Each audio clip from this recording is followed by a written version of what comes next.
Some of these conspiracy theories have turned out to be true. So what really matters is, can we be much faster than everyone else? Can our product be done a few years ahead before theirs and be better? Elon Musk just dropped another bombshell, and this time, it's a tiny house. You might want to sit down for this one because what it represents could change everything about how we live permanently. The idea itself feels almost surreal because for so long, housing has been this immovable problem. Prices keep climbing, space keeps shrinking, cities get more crowded, and the idea of owning something stylish, sustainable, and affordable feels like chasing a mirage. But when it comes to insane ideas, no one does it better than Musk. The same man who convinced the world that electric cars could be cool and that reusable rockets were not science fiction is saying that maybe the future of living itself needs a radical reimagining. And when he speaks, people listen, partly because he dares to dream, and partly because he has the track record of actually delivering on those dreams. That is what makes this tiny house so electrifying. Most people hear a tiny house and immediately imagine a claustrophobic shed with a bed shoved into a corner and maybe a sink that doubles as a shower. That is the stereotype. But what Tesla has unveiled flips that entire perception upside down. This is not a shoebox you endure. This is a futuristic design with such attention to comfort and intelligence that the word tiny begins to feel misleading. Inside it feels alive, almost like the house itself is your companion, one that breathes energy, adapts to you, and never feels like a compromise. On the outside, it looks like something sculpted straight out of the future. Smooth edges, a streamlined shell, and a design that seems to drink in sunlight. Every curve is intentional, every surface engineered not just for beauty, but for function. It is built from durable materials born from Tesla's experimental labs, the kind of stuff designed to withstand weather while still looking sleek enough to belong in a design museum. You glance at it and it does not feel like a house made small. It feels like a spaceship that decided to settle on Earth. The first thing that hits you is how untiny it feels. The ceilings stretch higher than you would expect, creating this airy openness that makes the limited footprint feel generous. Light flows in with precision because the walls themselves are more than walls. They are smart panels that can shift from opaque to transparent, that can capture solar energy, and that can even act as interactive displays. It is not just a living space, it is an experience that responds to you, the kind of place where even a simple act like pouring a cup of coffee feels futuristic because the environment adapts around you in real time. From there, we move to the power. This is not just a home that shelters you. It is a fully fledged power plant packed into a compact shell. The roof and sides are embedded with Tesla's solar tech, all wired into integrated Powerwall batteries that soak up energy and store it for whenever you need it.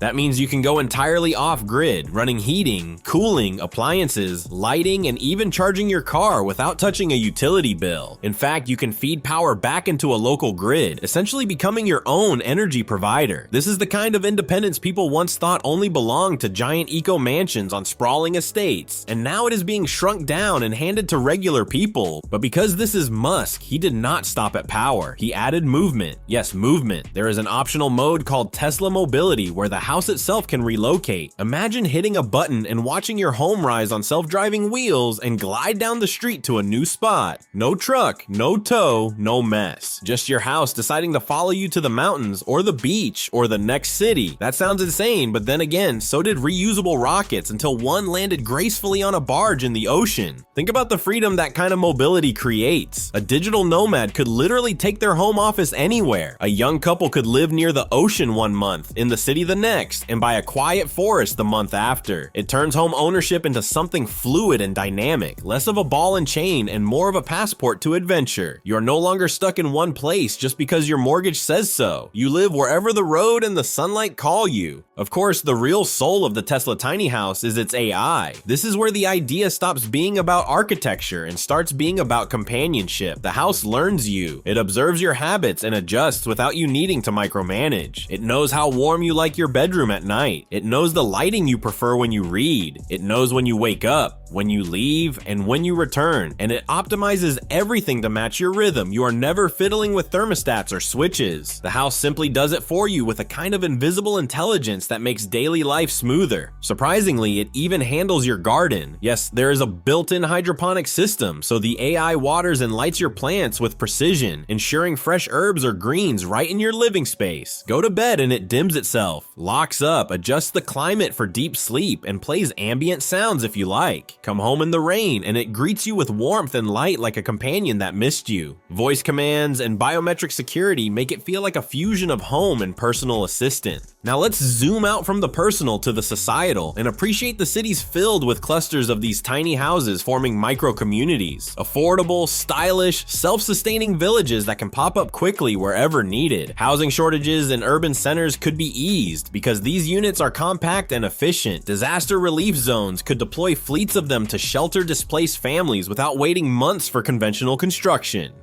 Rural areas could blossom into self-sufficient hubs where energy is shared and costs remain low. This is not just a house, it is a tool for rethinking urban planning. Instead of cramming more and more people into overpriced apartments, you could have decentralized communities of tiny houses working together as smart grids. The impact on housing costs would be seismic. By mass producing these houses with Tesla's manufacturing precision, prices could come down dramatically compared to traditional real estate, breaking the monopoly of inflated property markets. Home ownership could finally become realistic for younger generations who have been locked out by soaring rents and crushing mortgages. The construction industry itself would have to adapt. Instead of long drawn-out projects, these houses could be rolled off assembly lines like cars, customized for the buyer but efficient in scale. Waste is reduced, timelines are slashed, and sustainability is baked into every unit. This flips the script on how homes are made, moving away from messy, resource-heavy processes towards something clean, precise, and repeatable. But beyond the economic shakeup, there is a cultural shift waiting here. Living in a Tesla tiny house is a statement. It is saying that success is not measured by the square footage you occupy, but by the freedom, sustainability, and intelligence woven into your lifestyle. It redefines luxury as something light, mobile, and eco-conscious rather than heavy and static. For millennials drowning in student debt and for Gen Z staring at unaffordable housing markets, this is not just appealing, it is liberating. It is not hard to picture entire communities forming around these values. Neighbors sharing solar power, tending collective gardens, upgrading software together, collaborating instead of isolating. A new kind of village life where technology fosters connection instead of eroding it, where sustainability is not a political talking point but a lived reality, where children grow up knowing their homes are part of the solution, not the problem. And of course, this is Musk we are talking about, so you have to wonder how far he sees this going, because a house that generates its own power, that moves autonomously, and that thinks for itself does not just belong on Earth. It could be the prototype for lunar habitats or Martian colonies. If humanity is serious about becoming multiplanetary, we will need compact, self-sustaining dwellings that can thrive in harsh environments. The Tesla tiny house might be less about suburbia and more about seeding the blueprint for living beyond Earth. What makes this all so powerful is that it does not just challenge technology, it challenges philosophy. It asks us to rethink what a home really is. Is it a static box we pay off for 30 years, or can it be a living partner in our journey? The truth is, waking up in such a house will simply feel ethereal. The walls lighten gently to mimic sunrise. The air adjusts to the perfect coolness. Music filters in softly. You walk to your kitchen and pluck basil from your indoor garden. You make coffee with power harvested directly from the sun. You sit on a deck warmed by stored energy, breathing fresh air, knowing you owe nothing to a grid, nothing to a landlord, nothing to the old systems that kept ownership out of reach. You are free and your footprint on the planet is almost nothing. That is the real revolution here. It is not just a technological marvel or a sleek toy for the wealthy. It is a redefinition of freedom, sustainability, and dignity in living. It dares to suggest that maybe humanity does not need sprawling mansions to feel accomplished. That maybe the future belongs to those who can live smarter, lighter, and kinder to the planet. So yes, the Tesla tiny house is tiny, but its implications are massive. It touches energy, mobility, real estate, culture, and even space exploration. It is a small seed that could grow into forests of possibility. Musk has once again taken something most people dismissed as fringe and injected it with technology, ambition, and spectacle until it feels inevitable. And it's a wrap for today's video. Thank you for watching till the end. What do you think of this tiny house? We'd love to hear your thoughts, so be sure to leave them in the comments down below. Don't forget to like and subscribe, and we'll see you in our next episode.